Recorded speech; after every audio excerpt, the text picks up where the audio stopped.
ધોરણ 12 unit 3 part 4 મિત્રો જ્યાંથી બાકી હતું remain there in your imagination.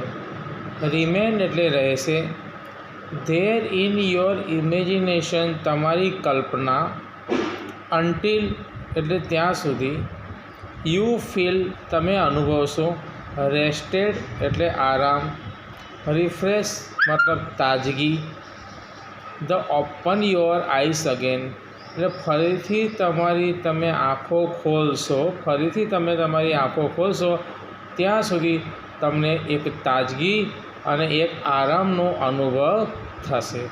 Okay, એના પછીનું છે એક નવી આઈડિયા, નવો વિચાર છે. એમાં કીધું છે ધ સ્ક્રીન એક્સરસાઇઝ.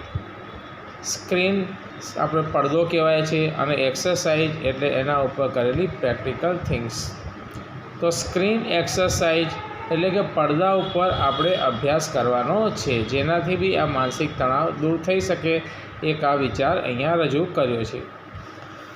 વેન જ્યારે, ઇમોશન એટલે થાય છે લાગણી. જ્યારે લાગણીઓ હેવ ટેકન યુ ઓવર, જ્યારે when emotion have taken you over, જ્યારે લાગણીઓ તમારી અતિશય થઈ જાય છે, ઓવર વધી જાય છે, ત્યારે ઇટ બીકમ તે શું થાય છે, nearly impossible two think clearly.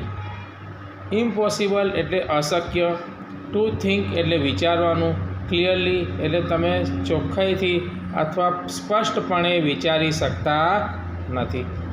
કહેવા એ માંગે છે કે જ્યારે તમારે લાગણીઓનો ભાર વધી જાય છે, ઓવર થઈ જાય છે, અતિશય થઈ જાય છે, ત્યારે તમે ઇમ્પોસિબલ થઈ જાય છે. શું? થિંક ઓફ ક્લિયરલી એટલે સાચી રીતે અથવા સ્પષ્ટ રીતે તમે વિચારી શકતા પણ નથી.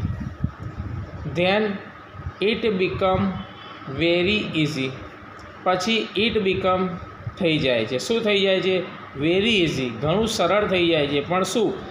ટુ મેક એટલે થવાનું, અહીંયા બનાવવાનું નહીં, ટુ મેક એટલે થવાનું. અનવાઇઝ ડિસિઝન, હવે સાચા નિર્ણયો નહીં, અનવાઇઝ. વાઇઝ એટલે પરફેક્ટ, ડાયા, સાણા, અને અનવાઇઝ એટલે એનું વિરોધી છે, વાઇઝનું વિરોધી એટલે મૂર્ખા જેવા નિર્ણયો. ડિસિઝન ઓર એગ્રી, તમે સહેમત થઈ જાઓ છો, ટુ સમથિંગ કોઈ પણ વાતમાં, which is not to your advantage, જે તમારું એડવાન્ટેજ નથી, અને એ પણ તમે શું કરી નાખો છો, વર્ક કરી દો છો, કારણ કે તમારા ઉપર શું છે, વધુ ઓવરલોડ વર્ક છે. સમજ્યા? તમારા ઉપર જ્યારે વધારે પડતો આ વસ્તુઓ હોય છે ત્યારે તમે શું કરો છો, વાઇસની જગ્યાએ અનવાઇસ બની જાઓ છો. તમે ફટાફટ નિર્ણય લઈ લો છો, પરંતુ તે તમારા એડવાન્ટેજને અનુરૂપ હોતા નથી.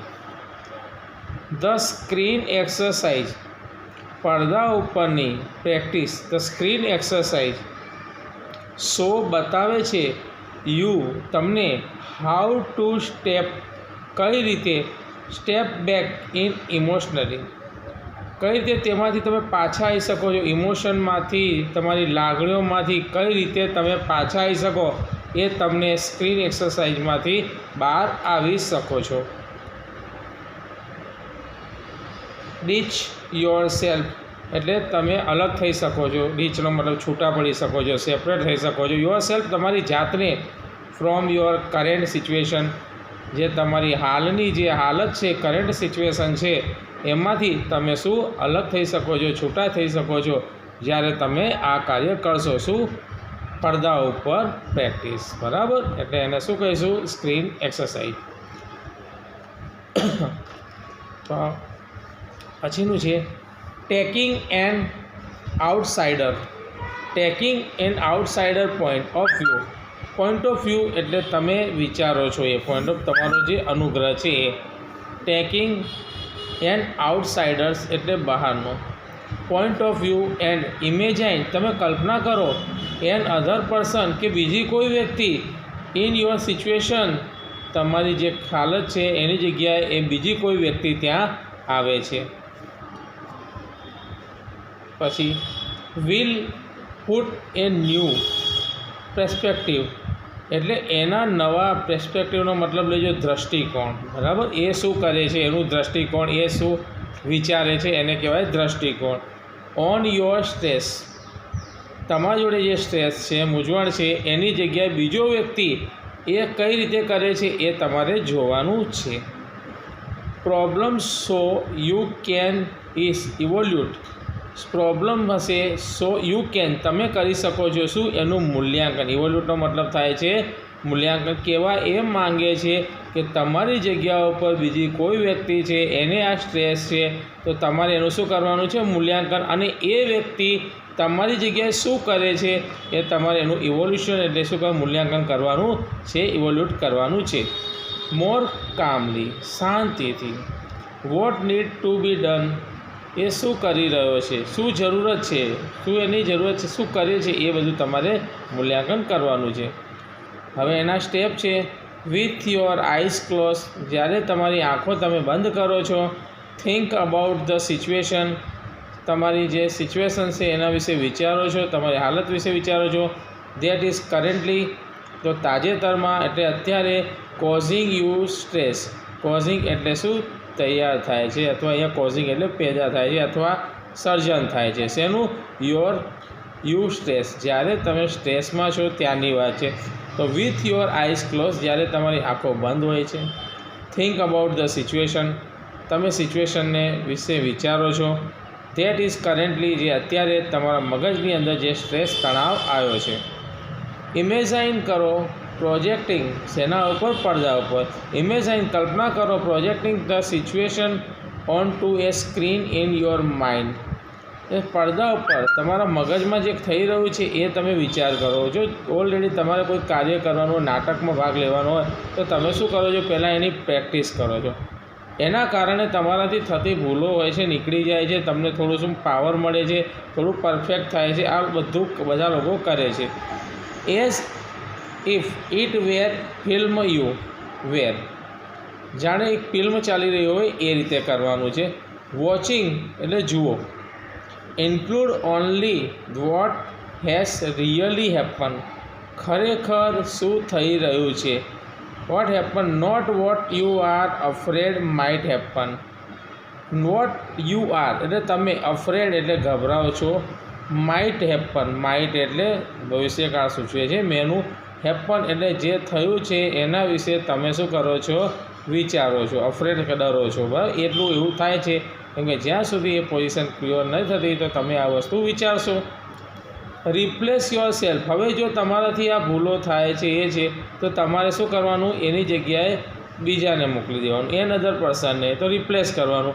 તો રિપ્લેસ યોર સેલ્ફ, તમે તમારી જાતને રિપ્લેસ કરો ઇન ધ ફિલ્મમાં વિથ સમવન એટલે બીજા કોઈની સાથે તમે તમારી જાતને શું કરશો, રિપ્લેસ કરી દો, એ એકની જગ્યાએ બીજાને જવા દો. Else of the same gender, same gender એટલે તમારા જેવો જ, બરાબર, જે તમે કરી રહ્યા છો એ જ એને કરવાનું છે, એ રીતે બીજાને મોકલી દો. વોચ ધ ફિલ્મ, હવે તમે ફિલ્મને જુઓ.